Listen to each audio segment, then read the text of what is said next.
Welcome, Bulldogs. We're back at the Wellness Center with this week's advisory. I'm Miss Anius, your intervention specialist, and I want to thank you for showing your cares throughout distance learning. We know it's tough, but I want to thank you for your commitment to your classes, for showing positive attitude, demonstrating respect for yourself and others, encouraging yourself and peers to ask for help, and practicing safety as the pandemic continues. But now let's focus on our theme for this week's advisory. This week we want to focus on gratitude. You're going to see a video from the Wellness Center. You're going to complete a peridot, and then we're going to practice a breathing exercise. Gratitude is the emotion that we feel for the people in our lives, the things that we have, the lifestyle that we live, or many other things. Feeling grateful for having the opportunity to come to a job that I enjoy every single day. So what are you grateful for? Let's listen to some of our Bulldogs and what they're grateful for first. Hi, my name is Samora, and I'm grateful for my life and the family that I have around me because I have so much love and support. So I'm grateful for that. Hi, my name is Chloe Gadibai, and I am grateful for my family because they support me to the fullest. I'm grateful for my mom and her effort for trying to motivate me. I am grateful for my parents in my life and always supporting me in everything.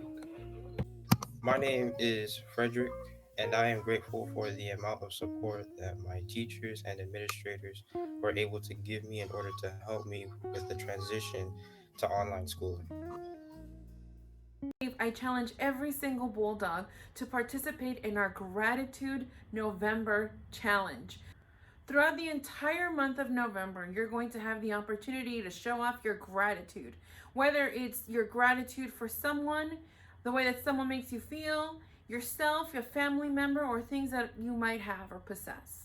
So, for example, my first act in our gratitude challenge is I'm going to be delivering my gratitude cards to the people around me to show them how much I'm grateful for them. You can show your gratitude in any way that you want. It doesn't necessarily have to be a card like I've chosen to do. But I do challenge you to participate and practice your gratitude for the entire month of November. You can choose to follow us on Instagram, Lloyd_Bulldogs. You can tag us. You can follow our Canvas page, our Wellness Center Canvas page. You can inform your teachers or let someone know that you're participating in gratitude. And now here's the Wellness Center introducing their activities for the day. Hello, Bulldogs. Happy Monday and welcome to Advisory. My name is Miss Jimenez and I'm here with Dr. Matz, our school psychologist. We're part of the Wellness Center team at Lloyd. In the month of November, we celebrate Thanksgiving, so we would like to focus on gratitude and the importance of mental health. Did you know that gratitude shields you from negativity? It also makes you at least 25% happier. It rewires your brain and eliminates stress. It heals you and improves your sleep. It'll boost your self-esteem and performance. It enhances the law of attraction and overall improves relationships. Pretty cool, right? First, we will watch a short video and then we will guide you through a pear deck activity. In today's presentation, we want to encourage you to keep an open mind and a positive attitude as we explore mental health. Thanks, Jenny. Now let's listen to Dr. Matz as we participate in a pair deck activity with her. So as Ms. Jimenez mentioned, you're going to open the browser. You're going to type in joinpd.com and you're going to be asked to enter a code. And so the code for today is YXETDF. YXTTDF. And it's going to ask you how you're feeling today, right? So you can go ahead and answer, or you can skip, up to you. And so once you enter the pair deck, there will be a screen for you to click and watch this short video.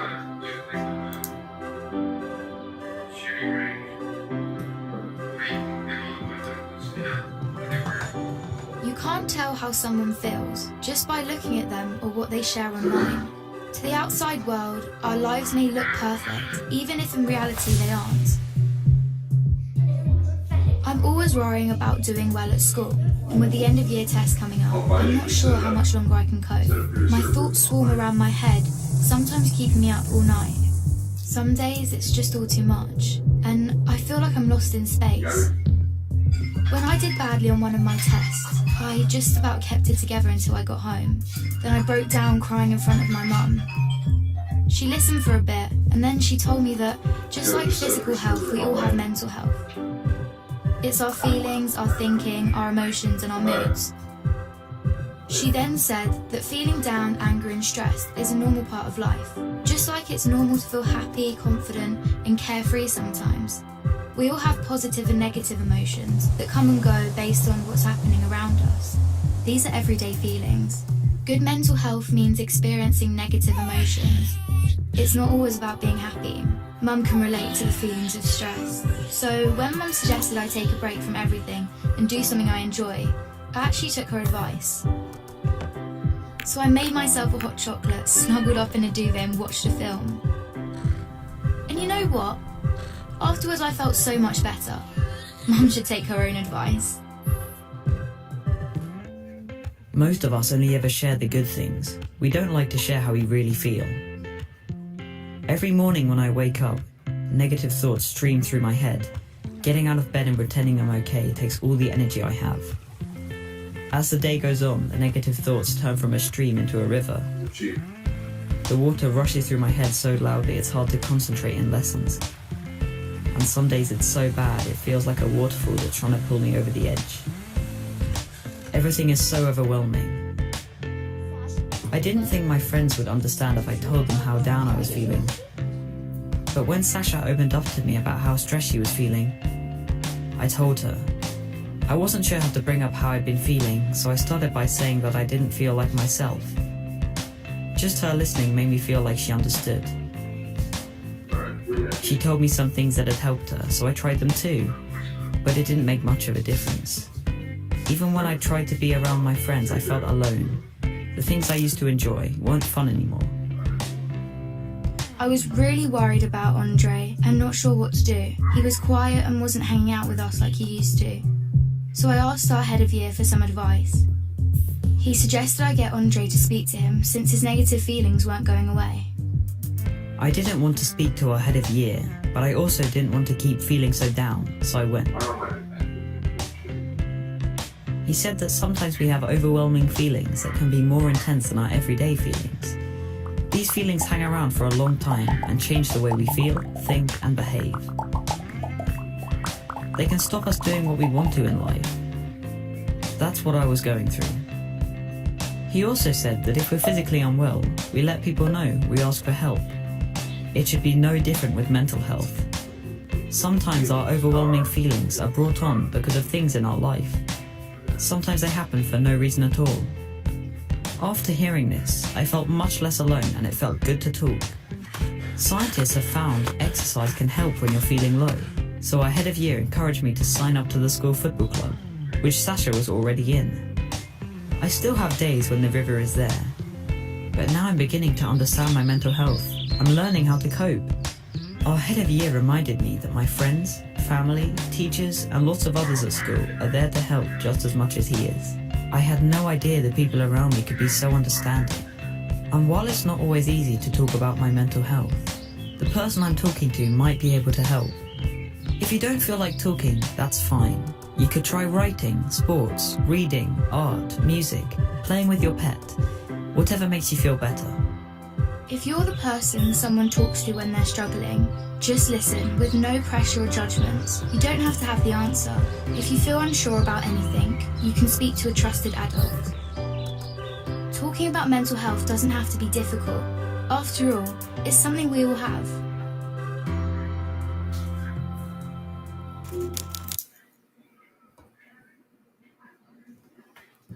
Okay, so now that we've watched the video, we can go ahead and answer the peridot questions.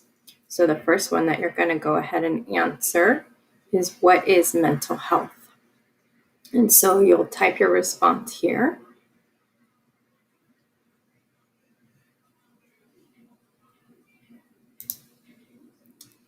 And then we heard a story about Sasha, right? So what did she use as her coping skill to make her feel better?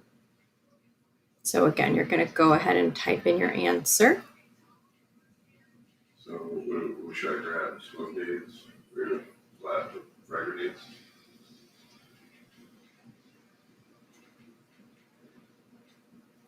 And once you finish that question, you can move on to the next.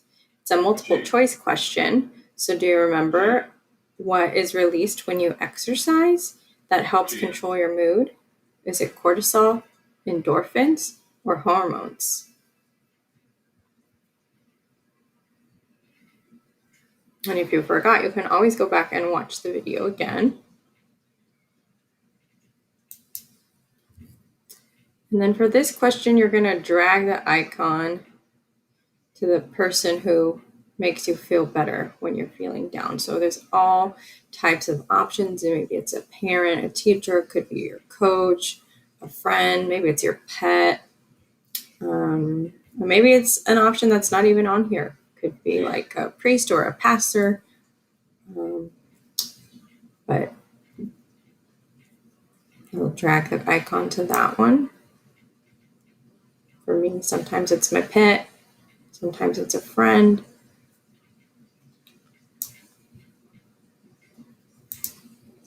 And then, right, the video mentioned what you can try if you don't feel like talking. There were, I think it mentioned like 6 different options. So what would be one that you could try?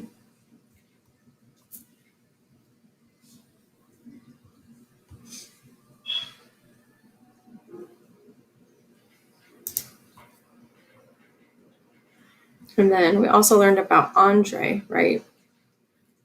What was a lesson that you can take away?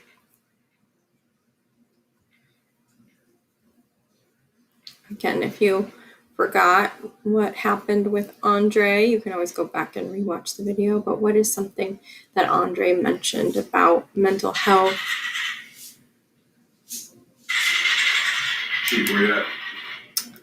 Next question is going to be another multiple choice question. So what do you do when a friend wants to talk about mental health? Which is the best answer here?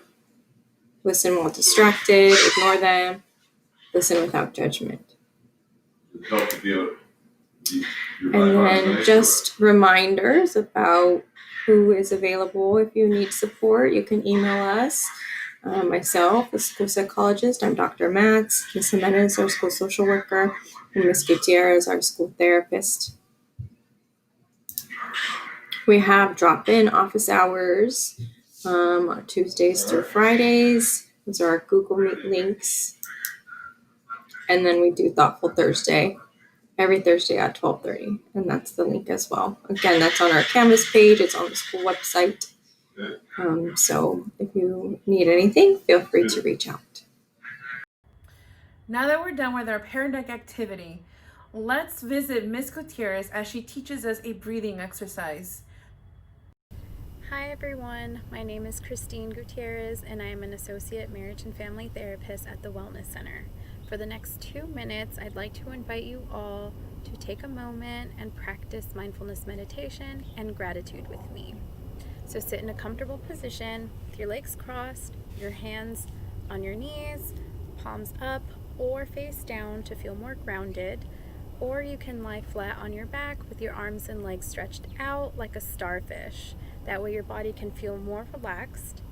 Now close your eyes, whichever position you're in, and we're going to breathe in for 4 seconds, hold for 2, and release for 6.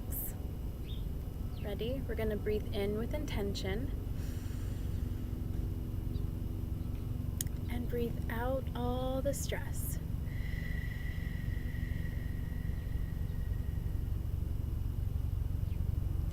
For our next breath, we're going to focus on what's around us. What noises do you hear? What thoughts are coming into your mind? What sensations in the body do you feel? And we're going to breathe in with acceptance. And breathe out all the negativity.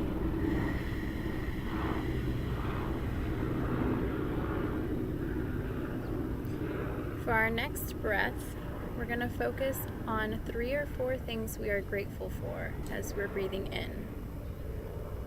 And it can be you're grateful for the bed that you're laying on, or the floor, the soft rug, your pillow. It can be a friend or family member that you're grateful for, maybe the breakfast that you ate this morning. So we're going to breathe in gratitude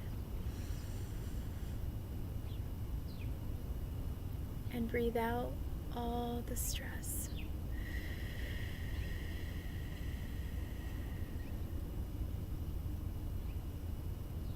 We're going to breathe in one more time. Breathe out.